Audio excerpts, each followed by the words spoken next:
वैद्यनाथ ज्योतिर्लिंग की पावन कथा बहुत समय पहले की बात है।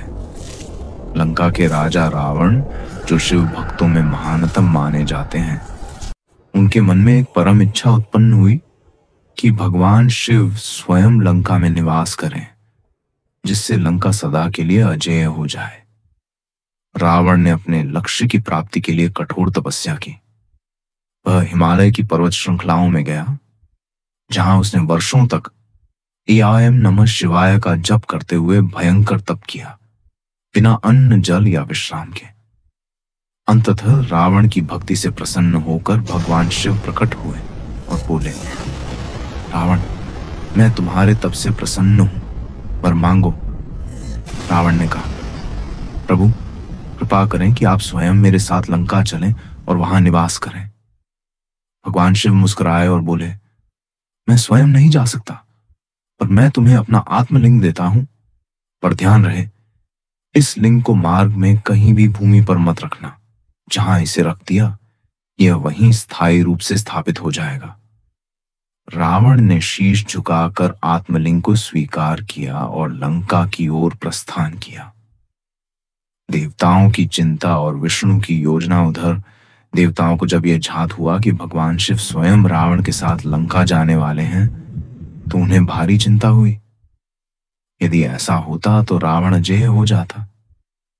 सभी देवता भगवान विष्णु के पास पहुंचे और उनसे सहायता की प्रार्थना की। विष्णु जी ने एक योजना बनाई। उन्होंने वरुण देव से कहा कि वे रावण के भीतर प्रवेश करके ऐसा करें कि उसे मार्ग में ही शारीरिक असहजता हो और वह आत्मलिंग को थामने के लिए किसी अन्य की सहायता ले। जैसे ही रावण झारखंड के देवघर क्षेत्र में पहुंचा, उसे अचानक प्राकृतिक आवश्यकता का अनुभव हुआ। वह बेचैन हुआ। आत्मलिंग को तो वह भूमि पर नहीं रख सकता था। उसी क्षण वहां एक ग्वाले का वेश धारण किए भगवान विष्णु प्रकट हुए।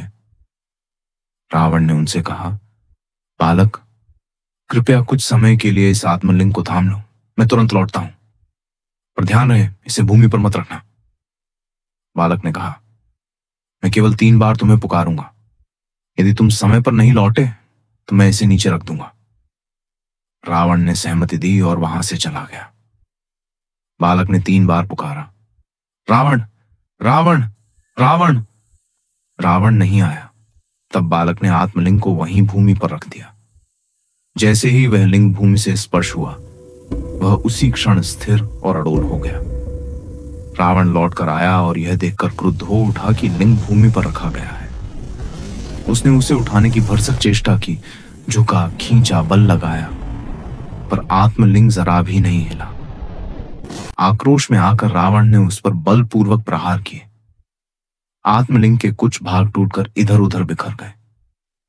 उसी समय भगवान शिव प्रकट हुए, लेकिन इस बार वे वैद्य चिकित्सक पद के रूप में आए। उन्होंने रावण के घायल अंगों का उपचार किया और शांत स्वर में कहा, रावण, यह आत्मलिंग अब इसी स्थान पर स्थिर रहेगा और जहां मैं स्वयं वैद्य के रूप में प्रकट हुआ हूं, वह स्थान वैद्यनाथ के नाम से जाना जाएगा। यही स्थान आज देवघर में स्थित श्री वैद्यनाथ ज्योतिर्लिंग है। यह शिव के 12 ज्योतिर्लिंगों में से एक है और यह भी मान्यता है कि यही मां सती का हृदय गिरा था, जिससे यह स्थान शक्तिपीठ भी बन गया। यहाँ श्रद्धापूर्वक पूजा करने से रोगों से मुक्ति, मन की शांति और मोक्ष की प्राप्ति होती है। इस पवित्र कथा में हमें रावण की भक्ति, देवताओं की चिंता, भगवान विष्णु की योजना और भगवान शिव की करुणा का अद्भुत संगम देखने को मिलता है। वैद्यनाथ केवल एक ज्योतिर्लिंग नहीं, यह शिव का उपचार करता रूप है, जो अपने भक्तों की पीड़ा हरते हैं।